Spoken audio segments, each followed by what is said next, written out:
Welcome, everyone. Hope you can hear me. To the sort of the state of the WCC. A lot of exciting times here on the West Coast, here at Orleans Arena. Yet again, we had an outstanding championship game with the women.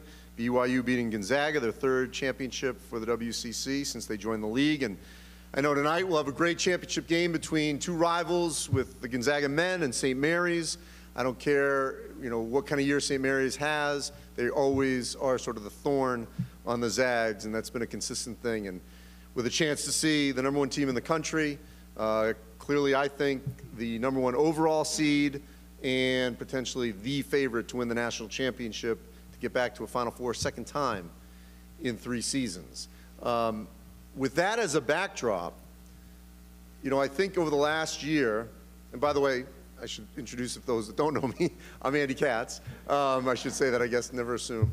I've been covering college athletics. I'm dating myself here since 1990 when I started at the Albuquerque Journal, coming from the University of Wisconsin, and spent 8 years in the WAC and in this part of the country, covering New Mexico, Fresno, and when BYU and a lot of these schools were in various conferences.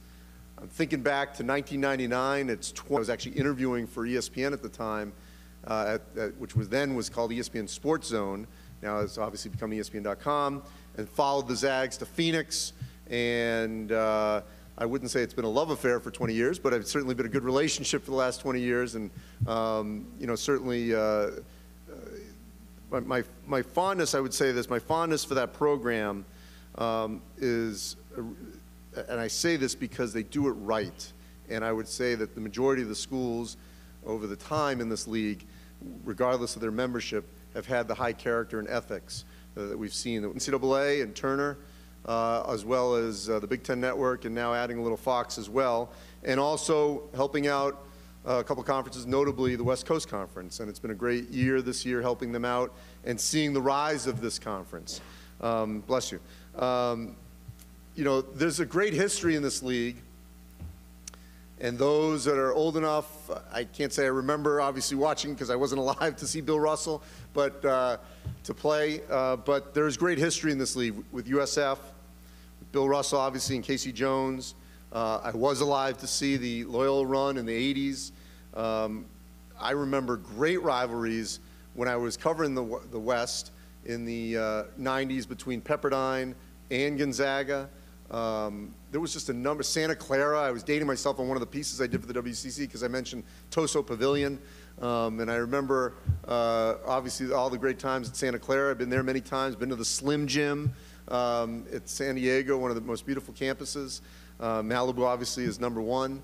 There's so many great things that have blossomed out of this league that can happen, and I've really been a fan of this league even when I moved out of the West back east, for years because of what can occur out of this league. And I don't think I'm speaking out of school when I tell you that, and I feel I'm knowledgeable enough to say this, that really one of the main differences between the new Big East, I should say, so let me check that, the new Big East, the 10-team Big East, and this WCC is really, to some extent, where they play in the media markets. Because I've been on Seton Hall's campus. I don't want to offend Seton Hall grads here, but it's not much. I've been on Providence's campus. It's not much. These are small Catholic schools in the East, and not the whole membership, but some of them. And what can occur in the WCC, I think, is limitless. I mean, now with the Warriors moving to San Francisco, there's no reason that USF shouldn't marry with them, and I know they will, to where you're not basically enhancing that relationship, to where USF can be much more of a player in San Francisco. There's no reason that they cannot have double headers there, challenges. We saw Kyle Smith's program rise up this year. It got close, not far enough, but it certainly got a lot of recognition, certainly the new metric that the NCAA is using in the net. Loyola Marymount obviously has got great history, as I mentioned. They were #10 in the first net. They had success early in the season. Great coaches in this league. If you saw at least the first half last night, what we've seen, this run by Pepperdine, Lorenzo Romar 2.0 at Pepperdine is going to get it done, is going to raise the profile of the Waves, and I think energize that community as well, build up those rivalries. I mean, Herb Sendek is a well-accomplished coach at Santa Clara. Obviously, Mike Dunlap, a former NBA coach at Loyola Marymount. Clearly, there's untapped potential at Portland in an NBA city. So there's so many things that still could occur here. And if the one issue that still needs to happen, and this is the part of the West that you don't have the benefit of the East, is need to sort of create our own content here, because the media markets are there. Unfortunately, they've become more pro-media markets. I mean, the fact that you've got St. Mary's, Santa Clara, and USF in the Bay Area in, unfortunately, a pro-dominated media market. But once they get to a certain level, I'm not saying they're going to overpass the Warriors or the Niners or the Giants when they're good, or the A's, or the Sharks, but there's still potential there to draw the interest. And it's actually at a time, I don't want to offend any Pac-12 people here, but it's actually at a time where there's a vacuum. And Cal and Stanford are down right now. And so the time is now for the schools in the Bay Area to rise up, to grab that attention. It certainly is there for the taking. The Pac-12 does not have any kind of hold on being the conference of record out west. This year in the NCAA tournament, Gonzaga is going to be a 1. I'd say the second highest seed of a Western team will be Nevada. And the third may be Utah State. I mean, the Pac-12, we'll see where Washington is seated, but they're not going to be 1 or 2. And, so the opportunity is there for the WCC. As the television deal hopefully grows, as the brand continues to go, and as long as there's buy-in from the universities, from the presidents, and the fact that you've got in the league, and I know you're going to hear from him, from the president of BYU, a global university, not just a regional university, but a global university. Well, in non-revenue sports, obviously in women's basketball and men's basketball, they've had their moments.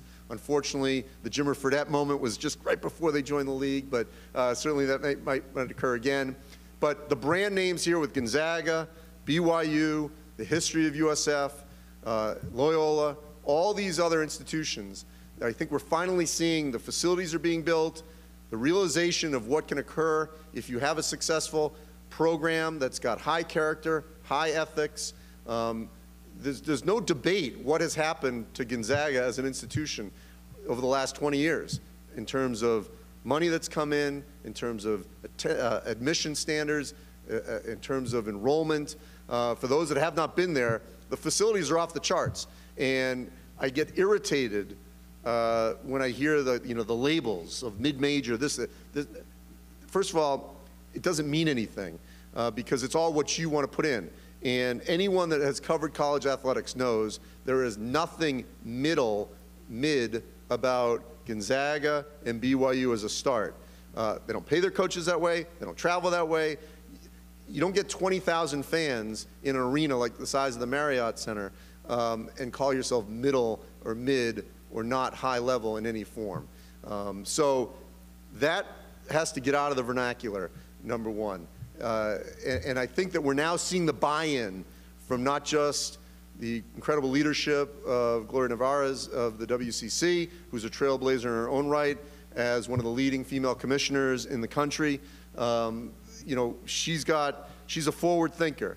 And the staff that I've had the pleasure of working with this year in terms of their digital brand, those that are caught behind, and I'm doing a lot of this with the NCAA, I deal with SIDs, who have been great, but they are dealing in the dinosaur age in terms of not up to speed on digital age and Skype and all those kinds of things, and not dealing with getting their own message out and content, because the facts are that media, newspapers are dwindling, and we basically have to sort of do it on our own a lot. And I say that from being on both sides of this, being a reporter for a major network and also now working for the NCAA and also some conferences.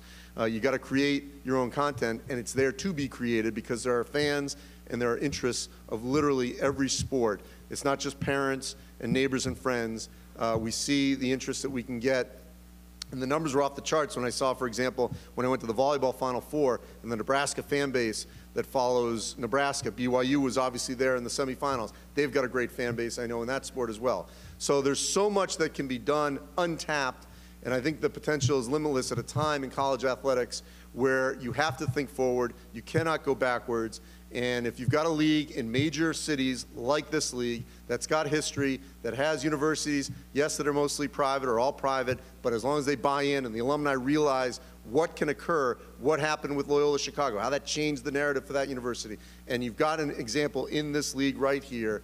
Gonzaga will never be the same after what has occurred the last 20 years, and they're going forward. And it's not like you have to just look up to them and just ride the coattails. You should be on board with them and make this conference, I think, what can be, you know, certainly one of the better ones in the country, and be equal. May not have the, you know, the way the Big East obviously is thought of in the East Coast, but certainly these universities are very comparable if you peel them back and actually look at where these universities are, their history, and their alumni base. It's certainly something that I think can certainly be fostered in the coming years in the WCC. So enough of me, but I want you to hear from the trailblazer here, Gloria Navarez from the WCC.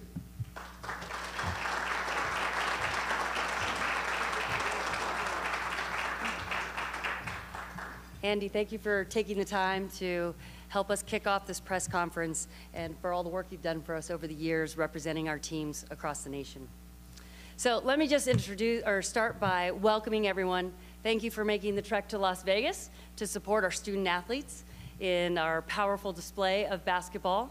And how about the women's semis and the champs? I mean, you couldn't ask for a more energetic and well-contested tournament. Very, very proud of the effort that was put out there on the floor. Really quickly, I'd like to acknowledge our membership that are here. You'll hear later from President Kevin Worthen from BYU, Athletic Director Mike Roth from Gonzaga. I'd also like to thank Director Mike Matoso from St. Mary's, Director Tom Holmo from BYU. We have Liz Darger, Senior Associate from BYU as well. And, oh, hi, Peggy Sue, FAR from Gonzaga. Thank you for coming and being a part of this journey with us.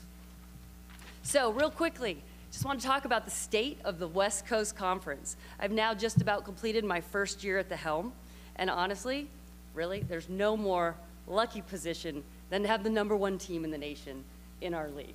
I wish I could take credit for that, but everything that they have done over the last couple of decades is just amazing, and we should take a moment to just appreciate how special that is. Also, Gonzaga has proven that you can achieve a #1 ranking and vie for a national title from the WCC. I mean, there's a stat out there, and I'm going to get it wrong. I should have it committed to memory. But, you know, they entered the league with a double-digit net ranking, which is still phenomenal. They established a #1 net ranking during league play, and they maintained it through the conclusion of league play. And I think that really speaks to the depth and effort of the other teams in the league to really bolster scheduling and be competitive. One other note on our postseason aspirations, I firmly believe that no matter the outcome tonight, St. Mary's is a tournament-worthy team. Their net ranking is definitely beyond the bubble and in selection. Their body of work over the course of the year and 20-plus wins is undeniable. And the work they did in scheduling this season has answered the call that was put out by the committee last year, and they have definitely proven that they are a tournament-worthy team. On the women's side, as we mentioned, we have 2 NCAA tournament-worthy teams. Again, Gonzaga and BYU, and we look forward to seeing them in the postseason. And again, the depth of our women's product, as I mentioned in the opening, has just continually improved, and we're looking forward to that being on an uphill trajectory as well. So, the momentum and commitment that I've seen in the WCC over the last year and what attracted me to this league has really been amazing to experience. All 10 institutions have recently, within the last year, greenlit, broke ground, or moved forward with building over $343 million in capital projects that affect athletics. Some are multi-use facilities, some are from sports non-basketball, but the breadth and depth of this level of commitment to athletics excellence and success is really indicative of what this league has embraced and the direction they want to go. The other major initiative that you'll see, we have been talking about it all year, it's our basketball enhancement package. It has 3 legs to that stool. It is the reformat of our regular season play. It is a group of scheduling parameters around non-conference, and it is the new tournament format that you've experienced this week. All of those in combination were an effort by our membership to really increase the national prominence and success of men's basketball. Now, 1 year does not a viable data set make, but we can report that we're very, very encouraged about the early indicators, because just in this non-conference season alone, we had a 67% winning percentage. And when a league comes out of non-conference with that kind of winning percentage, you know you've struck a nice, healthy balance. Even if you stub your toe, your numbers are still high enough to result in a 67% collective win percentage. And that really helps speak to allowing Gonzaga and their team to have the successes that they want, as well as bolstering the league's health as a whole. Another signal of statistic, so I just want to take a moment to throw that out. This is all momentum that had been in the works before I took the job. I want to talk to you about a couple of things that have happened in the past year. So we're very pleased. We announced earlier this year a partnership with University Credit Union. This is our largest tournament title sponsorship, as well as longest partnership that we've secured as a league. I want to thank our friends at Van Wagner who brought them to the table, but want to call out a special acknowledgement to David Tuyo, CEO, and Prisciliana Esperolini, who are here with us today, right here in the front row. Thank you so much for your support, partnership, and friendship. And you will see their activations gussying up the flair of our tournament. And my new favorite toy, this video board right here that they helped us bring to the table. So thank you very much. We look forward to the next 4 years together. I also want to announce that we have signed another 3-year renewal with our partners here at the Orleans Arena, Tony Traub and Rex Berman integral in bringing this event here 11 years ago. We're very excited to increase the partnership. I can't tell you how great your staff has been in helping us build and create this wonderful event we have here. So we look forward to 3 more years. Our tournament here has been sold out since we came here. Our fans love Vegas. They make it an annual pilgrimage, and we look forward to continuing to build that partnership and our fan excitement. Our media rights agreements expire at the end of this year, and we will have some exciting news to share on that front in the near future. Suffice it to say, our national exposure will continue to grow into the next media rights agreements. All of these exciting announcements culminate in a new era for the WCC. Our presidents understand and support the value of athletics and our educational mission for the entire student body. Our athletic directors represent the best in class and work tirelessly to bring facilities, coaching, expertise, and opportunities to the student athletes of the WCC. As a league, it is our job to capture these stories, to be the megaphone to what's happening on our campuses, and to share those achievements with the nation. Today, we're here to share an exciting new direction of the conference with you. It is a positioning and overall brand direction we will be adopting to capture this exciting momentum and all the good work we've seen across our 10 campuses, and bringing a higher level competitiveness that we are driving across all sports. So, we started this journey about 4 months ago, working with a firm near and dear to my heart, Legend Labs, Principal Jeff Hunt. Met him through my work at my previous job at the Pac-12. And they got in really quick, and they dove deep. They wanted to speak to all of our athletic directors and presidents about what makes this league special. Now, when one starts this type of journey, you expect to wrangle opinions far and wide and try to get them to the center. But what's so special about the WCC is we started very close to center. A process that probably could have taken twice as long took half the time because we had so much synergy and consensus about what people believed this league should sound and look like. It quickly became clear that our membership needed a new league brand that represents the strength and cohesiveness of the WCC. I am so excited about where we are right now, but more importantly, I'm excited about where we're going. This process involved deep research. We benchmarked our peer groups, we surveyed student athletes, we had focus groups, campus visits, we talked to athletic directors, presidents, marketing experts from each campus. We talked to members of the media in depth. We really started to get at the core DNA of who we are as a league. And then, once we established who we were internally, our creative teams worked to get the expression of the conference into the creative format that we will show you in a minute. This process goes much deeper than a new logo. This is about defining, creating, and telling the incredible story of the West Coast Conference. So without further ado, coming in 2019. What is our way? Our way is unrelenting, imposing as the mountaintops to our east, strong as the ocean to our west. Our way is forward, challenged by past achievement, expecting future success. Our way is committed, devoted, passionate. Our way fuels us to be different, to be inspired, to have faith in each other. What is our way? Our way is West.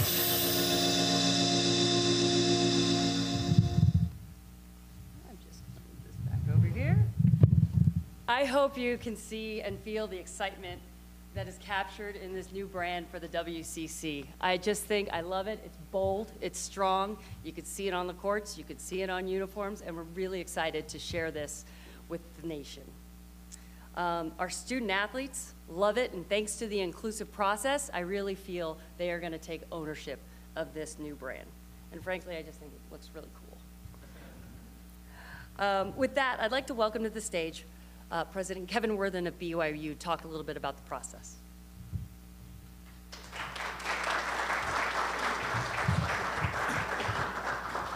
I'm always amazed at how quickly media can capture something.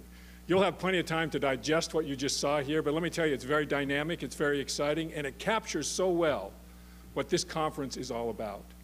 And more importantly, it captures so well the expectations we have for how pleased we are to have Gloria Nevarez as our leader as we're entering this new era for the West Coast Conference. As you can see, she has a lot of energy, she has a lot of passion, she has experience that can lead us into the future.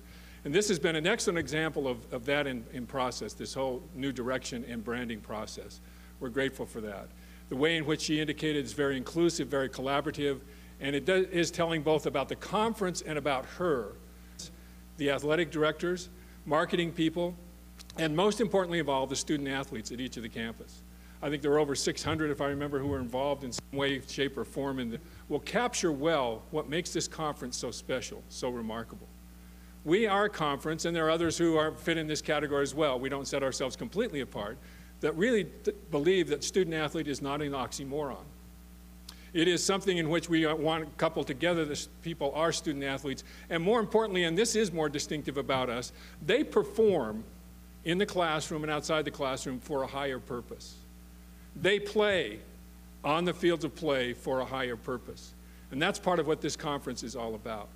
And that's why I'm so excited as a result of their involvement. You'll get to see and you will hear a lot more from us and about us about this new direction for the West Coast Conference. So thank you all for being here, and we look forward to the continued dialogue.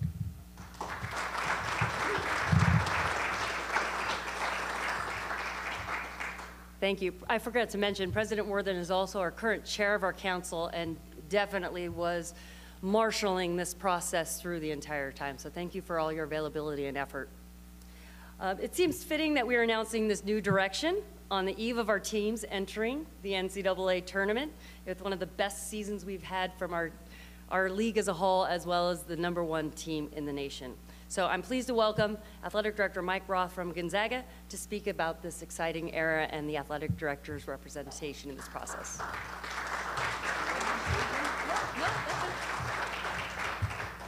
Gloria was going to call me the elder statesman of the ADs because I think I've been here since maybe Bill Russell played, actually, Andy. I've I've been around the league a long time, and this opportunity, this new branding that we see, the WCC, very plain, very, very simple as far as we'll all be able to understand it and see that. It's so important for us as a league as we continue to get better. And we're seeing that. Again, we talked about it, President Worthing talked about it, how competitive we can be. Andy talked about that. We have five men's basketball teams that have won 20 or more games this year already. One team had 19 wins already from that standpoint. That's never been done. San Diego, Santa Clara, USF, LMU are having one of their best seasons they've had in decades from that standpoint. It's been a great year, and a lot of those things Gloria spoke to, the things that we strategically did as a conference. We strategically made decisions as a conference to say we're going to get better, and here's some of the ways we're going to get better from a scheduling standpoint, from how we do things, the commitments on each campus from that standpoint, getting us better because, again, as President Worthing said, I slipped in a father there, you know, got too many priests around here. You all right with that? Okay, good. Yeah. But one of the things that, again, we focus on every single campus. We do it at Gonzaga, we do it every campus, is what President Worthing said, which is Gonzaga, we always say three things, and that is we're going to win. We're going to win on the court, the water, the field. We're going to win in the classroom. You look at what our student athletes do throughout this league academically. It's mind-boggling what they're able to do. At the same time, yes, Gonzaga men's basketball is #1 in the country. BYU played in the national championship game in volleyball, was that 2 years ago? This year and 2 years ago, wasn't it? He'd been back there 3 times. We've had national championships in soccer, in baseball, in golf, in tennis. We're competitive in every sport throughout this league. At the same time that we're in the classroom, just kicking butt, actually, in the classroom. Our student athletes graduate, and that's what we're here for more than anything else. And then finally, the last piece, our universities are all private schools. And yeah, I slipped in that we have, 7 Catholic schools in there from that standpoint. But we give back. Our student athletes learn to give back. They do a tremendous amount of hours of community service. So this brand that we're rolling out today is going to help further people understand what the WCC is, what that West Coast Conference branding stands for. It stands for success in those 3 areas. It stands for doing it the right way, as Andy mentioned. And we all know that we can be successful. A little old school in Spokane can do what we've been doing for 20 years, and yes, everybody can do it too. We know that, and we're there to support it. And again, as Gloria said, she's excited about it. We're excited about Gloria being here. Some of us have had the opportunity to know Gloria for a few years back when she was first with, so this is actually a Gloria Navarez 2.0. Right? Much more. Yeah. So, and some of us have known her since all those years. We're excited about it. We're excited about the future. So again, thanks for being here. Thanks for being at our championship, both the women's championship this afternoon, the men's championship tonight. Support us through the NCAA tournament and on into all of our great spring sports, and we'll see what we can bring back. So thank you.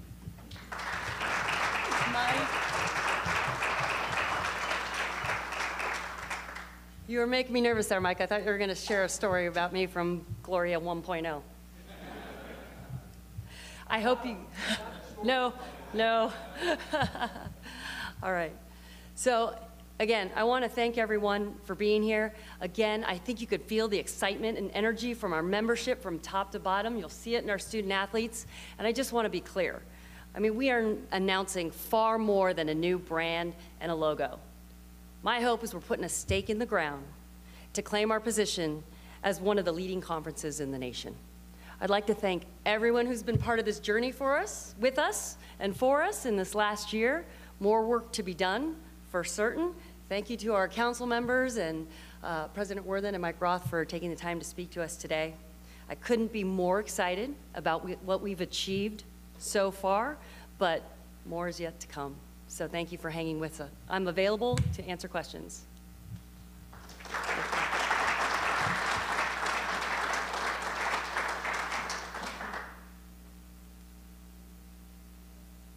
John. I am John Crumpacker, West Coast Conference basketball columnist. I'm going to dovetail into what you just were referring to and talking about the new logo. One thing that's bothered me throughout the season, I watch every game I can on TV, and I note that USF women have names on their jerseys, and the men do not. And you're talking about increasing the brand and recognition of the conference. I would like to see every team have their names on the back of the jersey. There was one game this year, USF and Loyola Marymount, and USF sent in 2 players I was not familiar with. One was number 11, and the other was number 22, and I still don't know who those players were. It'd be nice to see the name on their jersey. Thank you for the suggestion, John. Absolutely. Those are actually institutional decisions, but we will definitely chat about that at our June meetings and get to the bottom of why there's inconsistency there. And one other thing that may be sound trivial, but you were speaking of the academics in the conference, and the student athletes I've spoken to, they're all on course to graduate. And yet here for the arena, for the tournament, this one song is played at the start of the second half, in which the term "we young right now" is a lyric in this pop song, and that's just brutal grammar. And for a conference that prides itself on its academics, you have this this brutal grammar, and it's a phrase that's going to stay in my head for about 2 weeks. Absolutely. So, well, we definitely pride ourselves on good, academics and achievement. We do not claim to control pop culture. But I will say, to your point about our student athletes that are here today, I heard a great story from our sponsors at UCU that we've had student athletes and fans actually come up and thank them for their sponsorship of the league. I mean, how often and where does that ever happen? And I think that's a testament to the type of student athletes we have on the court. In fact, in my pre-tour of all our leagues and practices, I met several of the student athletes at Media Day, and when I came back to campus, several recognized me and came up, shook my hand, and said, "Thank you, I'm glad to meet you." And those of us that work so closely with the students understand that not all of them have that high level of maturity, and I do feel that we had a really breadth and depth of folks that just shake your hand, look you in the eye, and engage you in a conversation because they know someday they'll be on that job market and want to have some stakeholders that know them. So it is a really special group of student athletes we do have, and we are going to work over this next year to really recognize them. Yes? Greg Grubel with BYU Athletics and BYU Broadcasting. As you canvassed and surveyed stakeholders in this initiative, what were you zeroing in on at the end of it all as some real identity points that the league is associated with that you can really capitalize on moving forward? Yeah, I think the real special sauce in what came through as the league and in our internal positioning was really just this core higher belief. President Worthen referenced it about competing for a higher purpose. Sport is definitely what we are here to do, but we're also here to be good academicians, and we're also here to serve our community. And I think that level of pervasiveness of that message and higher calling really was what bound our brand statement together and what the student athletes came to realize and own about our brand. When we started talking about our brand positioning, you could feel the administrators and the student athletes nodding. Yes, that is who we are. That is why we compete. That is why we work hard. That's why we're dedicated, humble, but yet we seek to win national titles. And I thought that really was the core of our DNA that brought us all together. Any other questions? Yes. At least one coach has complained, I guess, or mentioned the lack of practice time before games. Is there anything being done to maybe remedy that? Well, we are in a new format this year that did change the nature of what we could offer regarding practice time. Our #1 guiding principle is always to maintain competitive equity. And in the unique situation where we have a women's tournament followed by a men's tournament, court time is at a premium. So we will be analyzing that a little bit deeper in the off season, but I will say that is a common issue among many conferences who have both men's and women's at the same site. So. Also, the double bye format with one game remaining, how do you? A healthy league environment, you really have to continually analyze and be flexible to take advantage of the health of your league at any one time. This format was adopted to address specific issues in our league format. As our teams grow, as these initiatives move the ship, we'll have to continue to reassess that to make sure we're protecting all the teams that have put in so much work that deserve selection nods from the NCAA. So to your point, yes, I am pleased at the results after 1 year. However, it's incumbent upon us to continually evaluate where our teams are and whether our formats best maximize our chance to get the most teams in the tournament. Any other questions? Again, thank you so much for your time and being here with us in Vegas. I'll be around if you have any follow-ups. Thank you.